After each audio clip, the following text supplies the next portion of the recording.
O canabidiol é uma substância extraída da maconha e pode representar o alívio dos sintomas de várias doenças. No Brasil, no início de 2015, o canabidiol deixou a lista de medicamentos proibidos e passou a ser um medicamento de uso controlado. Vamos tratar do uso terapêutico do canabidiol, agora, no Saúde em Prática.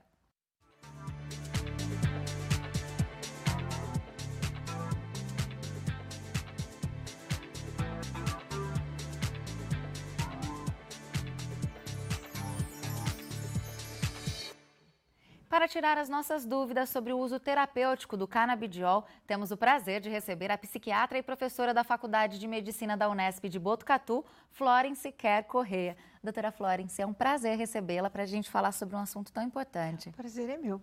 Bom, então, para a gente entender um pouquinho mais, os estudos com a cannabis para fins terapêuticos já são bem antigos, né, doutora Sim, Florence? eles são bem antigos e o Brasil é um líder desde o início. É muito mais, tem pelo menos 60 anos que o Brasil é um líder nas pesquisas com a maconha. Inicialmente era o grupo do professor Elisaldo Carlini, lá de São Paulo, da Unifesp, atual Unifesp, do Departamento de Psicobiologia.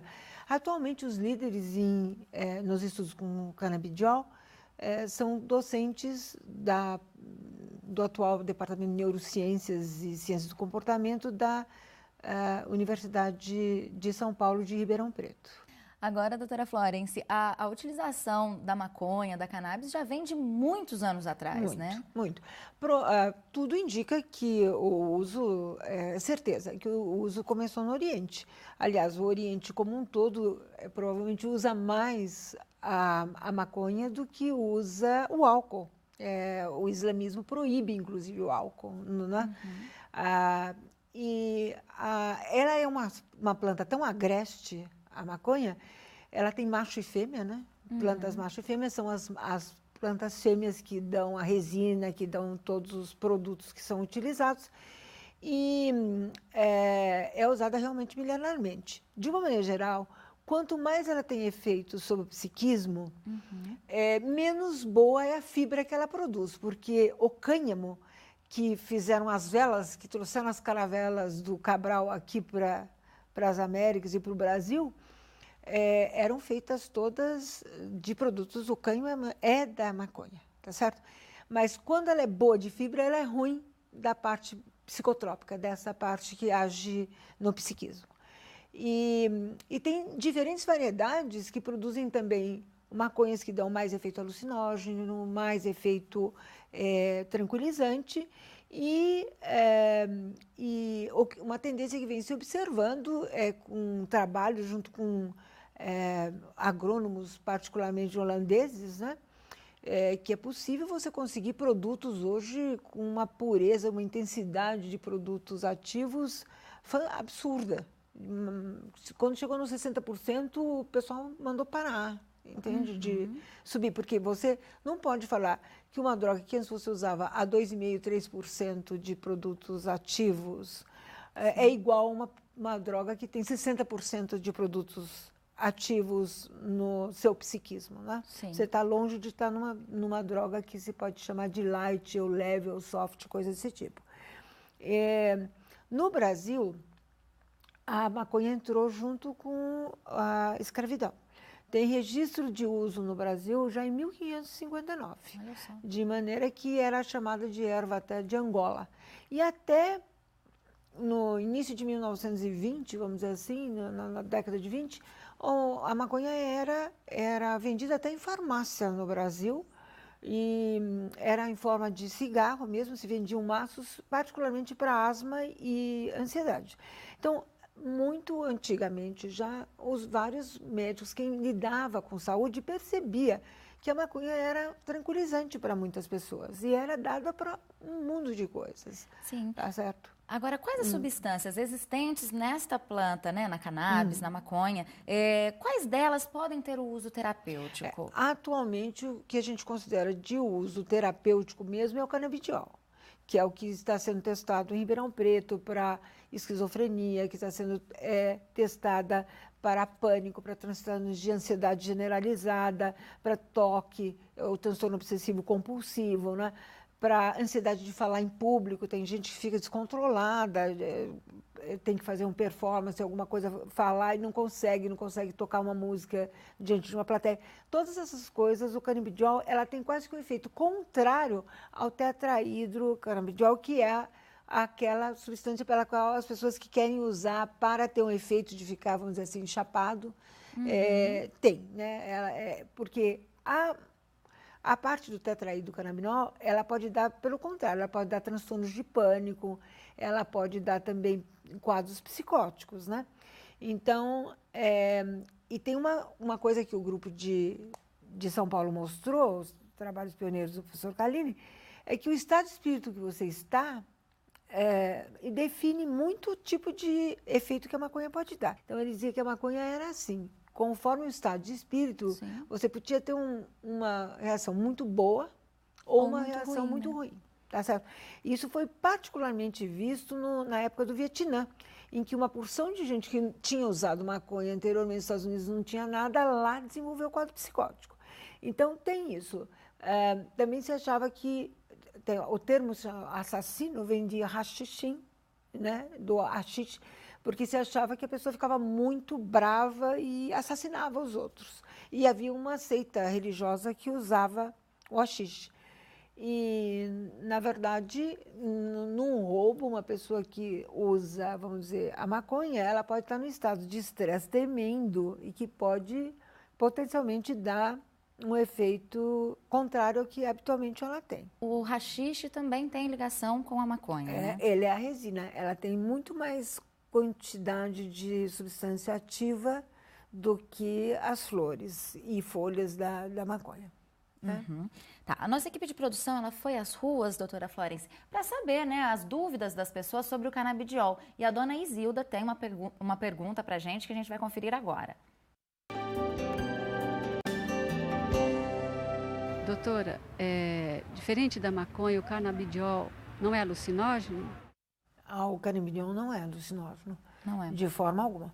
O tetrahidrocannabinol é um canabidiol que é alucinógeno e depressor do sistema nervoso central. O canabidiol ele é só para o lado ansiolítico, antipsicótico, calmante. Ele pode provocar dependência química também? Ele não está associado com dependência química. Legal. Agora, o tetrahidrocanabidiol, que a gente falou agora, né, também conhecido como THC, né, para abreviar e facilitar um pouco, ele é utilizado para quais doenças? Olha, ele tem sido usado tradicionalmente, né, para pessoas que estão de alguma forma muito emagrecidas, por exemplo, aidéticos, cancerosos, idosos que estão no estado assim de pauperação, e de estado doloroso, para essas pessoas que ele tem sido recomendado. Uhum.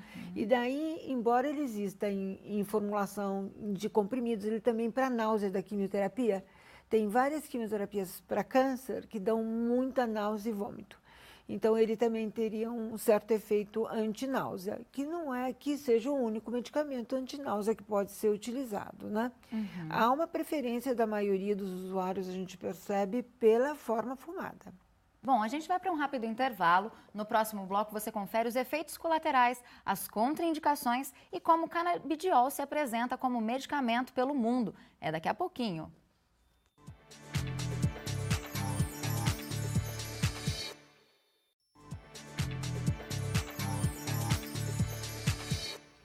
Saúde em Prática está de volta e aqui conosco está a psiquiatra e professora da Faculdade de Medicina da Unesp de Botucatu, Florence Quer Corrêa, nos esclarecendo sobre o uso terapêutico do canabidiol. Doutora Florence, quais as formas de apresentação dos medicamentos à base de canabidiol nos países onde eles já são comercializados? Olha, a forma que está mais popular no momento é de spray, é um spray, mas ele existe sob forma de comprimido também. Que você pode dosar por quilo de peso e tudo mais. Agora, o canabidiol ele seria indicado, então, para quais patologias? Olha, ele basicamente está sendo muito bem... É o que foi inicialmente permitido pela Anvisa para certas formas de epilepsia de muito difícil controle. Geralmente instaladas na infância, com crianças que tiveram algum problema na hora de nascer, tem uma encefalopatia epilética grave e tal, é a principal indicação. mas ela tem sido usada com bom sucesso para todos os distúrbios de movimento, sabe, coreia, Parkinson, que você treme muito, etc. Esses tipos de distúrbio, inclusive, algumas das medicações que são usadas para o Parkinson dão alucinações que tratam. O canabidiol melhora até esses efeitos colaterais de alucinação que medicamentos de tratamento do Parkinson dão, tá certo? E a esclerose múltipla, coisas dessa linha também têm sido utilizado. Está se começando a testar também para alguns tipos de câncer, mas ainda não tem resultado positivo para isso. O que está super bem estabelecido é para casos específicos de epilepsia graves, geralmente infantis, que não respondem a nenhum tipo de outro tratamento. Em relação às contraindicações desse medicamento, quem tem esquizofrenia, por exemplo, síndrome do pânico, outras doenças mentais, também podem tomar? Eles estão com pesquisas mostrando ótimos resultados, com todos os transtornos de ansiedade, transtorno de ansiedade generalizada, com pânico, com transtorno obsessivo-compulsivo. Tem um comentário aqui, o senhor Agenor, ele fez um comentário a respeito dos medicamentos à base de canabidiol, e a gente vai conferir agora. Doutora, quem precisa de medicamento à base de canabidiol tem que importar. Custa caro e leva tempo, né? É verdade, tem toda a razão. Custa caro e leva tempo. E você tem que se programar com bastante antecedência para não ficar períodos em que a pessoa recai, né? E particularmente a epilepsia, é super importante a continuidade, é o uso diário da medicação. Você para, interrompe subitamente, a pessoa pode ter um estado de mal, sabe assim, epilético, que pode evoluir para a morte. Então, eu acho que isso ele tem toda a razão. Além de... E como é caro, a maioria das famílias, sei lá, tem que entrar com medicação de alto custo, eventualmente. Uma coisa que é importante também a gente dizer aqui é, para quem fuma a maconha com fins recreativos, a droga em si também traz alguns efeitos colaterais, né? Ela não traz só benefícios, né? Não. Eu não gosto, por exemplo, do efeito de engordar.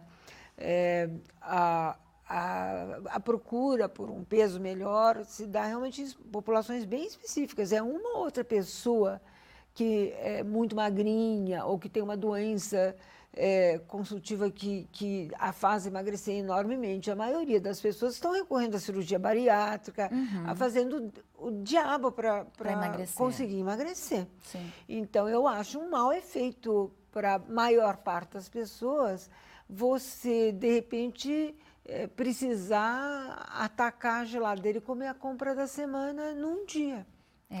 Outro assunto que a gente estava comentando aqui também antes do programa iniciar é que isso pode gerar problemas também em adolescentes que começam a consumir a droga, a maconha, antes ainda de uma fase que o cérebro já está totalmente formado, né? Esse é meu maior medo, para dizer a verdade. No Brasil, a maior parte das pessoas é mais homem que usa, 3, 4 vezes mais homens do que mulheres, e adolescentes. A maioria das pessoas, 3% dos adultos e 3% dos adolescentes já usaram. E adolescentes, eu estou falando de pessoas que começam a usar, muitas vezes até antes dos 14 anos, mas particularmente uns 14, 16 anos, é o pico do início do uso da droga. Nessa época, o seu cérebro está em franco desenvolvimento, em fase de apoptose, e você pode dar realmente problemas muito sérios com a desativação excessiva ou não desativação de determinadas vias que são importantes para o seu desenvolvimento da personalidade normal e até da inteligência. Eles mostram que adolescentes perdem até 8 pontos no QI, entende? Olha. E além de aumentar 3 até 7 vezes o risco de terem um quadro psicótico. Eu acho que é um preço muito alto para pagar. Agora, doutora Flores, acho que não tem como a gente comentar sobre a maconha sem falar também da descriminalização dessa droga. Queria a sua opinião, o que você acha? Isso pode ser benéfico? O que é que precisaria juntos? Que eu acredito que para isso acontecer tem que ter um conjunto muito grande de conscientização, né? De informação sobre essa droga, né? Informação e oportunidade da população participar. Até onde eu saiba, 75% das pessoas no Brasil são contra a legalização. Nós temos fronteiras, como eu estava dizendo, muito porosas, não temos condição. Nós somos um dos 8 grandes países do mundo, grande país para a Organização Mundial de Saúde, é país com mais de 100 milhões de habitantes. E é óbvio que é muito diferente você controlar uma coisa em 2, 3 cidades portuárias, que é o caso da Holanda, ou você tentar controlar isso no Uruguai, que tem 3,5 milhões de habitantes, e no Brasil, que tem quase 200 milhões, tá certo? E muitas fronteiras. E muitas fronteiras. Mas, na prática, desde 2006, ela já está descriminalizada. As pessoas você não pode prender uma pessoa por posse para uso pessoal de maconha. Acontece que a quantia que define uma pessoa como traficante não é o juiz que decide na hora. Acaba que a gente vê que as pessoas de mais posses não são presas e as pessoas mais pobres estão presas e muito. Aumentou a população carcerária no Brasil desde essa lei quase 50% a mais. A gente vai fazer um breve intervalo aqui, Florence. No próximo bloco, será que o canabidiol irá se firmar no Brasil? Você confere também o De Olho na Contracepção. Então, continue com a gente, Saúde em Prática volta já.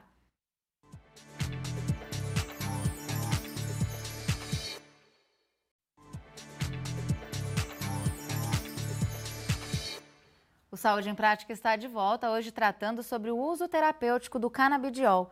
E tirando as nossas dúvidas, está aqui a psiquiatra e professora da Faculdade de Medicina da Unesp de Botucatu, Florence Kerr Correia. Agora, antes de prosseguir, você vai conferir o De Olho na Contracepção, com informações e dicas sobre os principais métodos contraceptivos. E neste episódio, vamos saber mais sobre a camisinha feminina, o adesivo e os injetáveis. Pode rodar!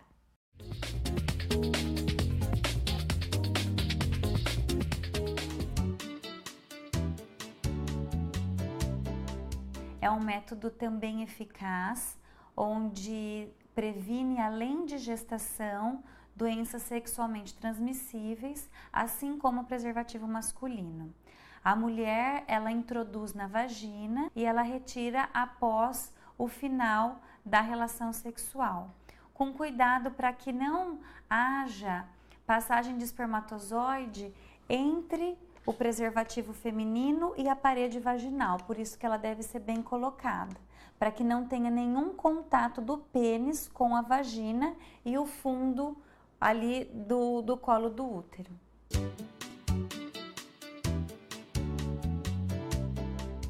Numa caixinha de adesivo vem 3 adesivos e a mulher troca esse adesivo na pele a cada 7 dias. Então é um esquema de 21 dias com hormônio e a pausa de 7 dias quando a mulher vai menstruar. É um esquema muito parecido com as pílulas anticoncepcionais de 21 comprimidos. A mulher deve escolher regiões no corpo onde não haja transpiração excessiva para que a durabilidade fique dentro dos 7 dias que é o proposto para cada adesivo. Às vezes acaba descolando antes e isso pode atrapalhar a sua eficácia. Algumas mulheres podem apresentar alergia e acaba inviabilizando o uso desse método, por conta mesmo de reação na pele.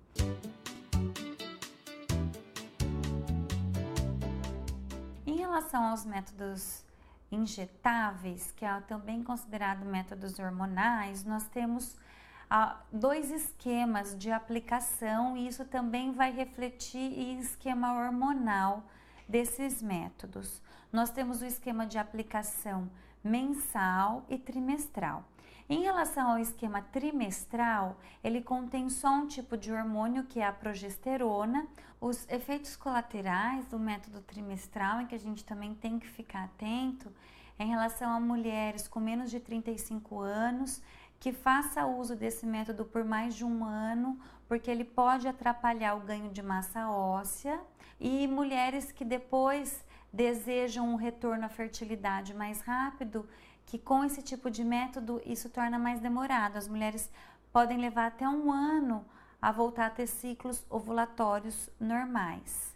Mulheres também magra, que já tem fator de risco para desenvolver osteoporose, precisa ser discutido isso com o ginecologista por quanto tempo que vai ser usado esse método. Em relação aos injetáveis mensais, nós temos o esquema só com progesterona, que é o mesmo do trimestral, só que a mulher tem que fazer a aplicação mensal, e aí a conversa dos efeitos colaterais se torna a mesma por se tratar do mesmo hormônio. E nós temos os injetáveis mensais que contêm estrogênio e progesterona. Ele é muito semelhante ao esquema das pílulas combinadas, tanto em retorno de fertilidade quanto a efeito colateral. Muitos métodos que pode parecer bom para uma outra pessoa, para a irmã, para uma conhecida, para uma amiga, para ela não é um método seguro. Por isso que tem que ser sempre individualizado a escolha do contraceptivo. Muito legal, muito interessante todas essas informações. Agora, se você tiver alguma dúvida, é claro, procure sempre o seu médico para que você consiga esclarecê-las. Agora, doutora Florence, retomando aqui o tema de hoje, logo no início deste ano, de 2015, o canabidiol passou a ser um medicamento de uso controlado e a Anvisa simplificou a sua importação. Isso contribui para novas pesquisas, para a futura comercialização desse produto aqui no Brasil? Claro. Sem dúvida nenhuma, é o primeiro passo. E, além disso, nós não estamos podendo nos dar o luxo de dispensar medicamentos que tenham uma possibilidade nova de tratar doenças antigas e graves, como esquizofrenia, por exemplo. Né? Então, é essa a expectativa de todo mundo, que você possa usar eventualmente preventivamente, que você possa usar em mais casos, que não sejam tão restritas as indicações, que fique mais barato, mais acessível. Teve outras medicações à base de maconha que se tentou introduzir e não deu certo. Porque é só quando você populariza o uso que você realmente vê o quanto é que o medicamento é bom. Às vezes, para estabelecer um novo antidepressivo, vão 25 anos, como eu estava dizendo. E aí que se descobrem também os efeitos colaterais. E efeitos colaterais, e as doses, e quais são os pacientes que mais se beneficiam disso ou não, etc. Então, você precisa ter acesso em grande escala para ver se vai para frente ou não. O medicamento que foi retirado era um medicamento que foi marketeado como excelente para emagrecimento, e não deu certo. Ele induzia depressão. Agora, médicos de diferentes especialidades podem prescrever o canabidiol ou só uma especialidade específica? De uma maneira geral, é a especialidade que está tratando daquela doença. As psiquiatras infantis, neurologistas, neuropediatras e tal, porque você precisa embasar, né, o pedido, não está liberado assim, total. Tem uma prescrição e tem que ter uma história que justifique. Não ainda está liberado, né? ele é ainda bem controlado. Bom, agora é a vez da pergunta da senhora Aparecida, vamos conferir. Doutora, a senhora acha que o uso do canabidiol aqui no Brasil ele vai se firmar direitinho? Eu espero que sim, eu realmente espero que sim. Que pessoas bastante competentes, de acordo com as normas internacionais, as normas internacionais ainda aconselham a não legalização da maconha, né? Mas o canabidiol não é a maconha, é um produto da maconha. Por exemplo, você tem um antidepressivo que é derivado do veneno de jararaca, e você é um antidepressivo super prescrito, comum, mas você não dá prescreve veneno de jararaca para ninguém. Sim. Não é verdade? Então, é a mesma coisa. Você pode não achar que a maconha seja a melhor pedida numa prescrição, mas um derivado, um dos 60 canabidióis que tem na maconha, pode ter um uso bastante grande. Pode ter outros que sejam bons também. Agora, acho que é importante a gente lembrar aqui que não se deve tentar também fazer a extração dos compostos da maconha em casa, né? Até mesmo porque a maconha ainda é proibida aqui no Brasil, né? Primeiro que ela é proibida, você pode ser preso. E, segundo lugar, que para você obter um pouquinho de canabidiol, você precisa de um mundo de folhas. Então, você tem que ter uma plantação grande. Quer dizer, é totalmente contraindicado tentar obter isso em casa. É um assunto que rende bastante, né, doutora Florence? Mas, de alguma forma, eu já quero agradecer a sua participação aqui, por ter trazido tantas informações. E a gente vai acompanhando, né, para ver como é que isso vai sendo abordado aqui no nosso país. Verdade. Obrigada pela sua participação, viu? Agradeço a oportunidade de ter vindo aqui. Muito obrigada. Imagina, foi um prazer. Bom, se você é de casa, perdeu algum programa, é só acessar o nosso site. Lá você encontra todos os programas já exibidos. E eu espero você no próximo Saúde em Prática, na semana que vem. Tchau, tchau.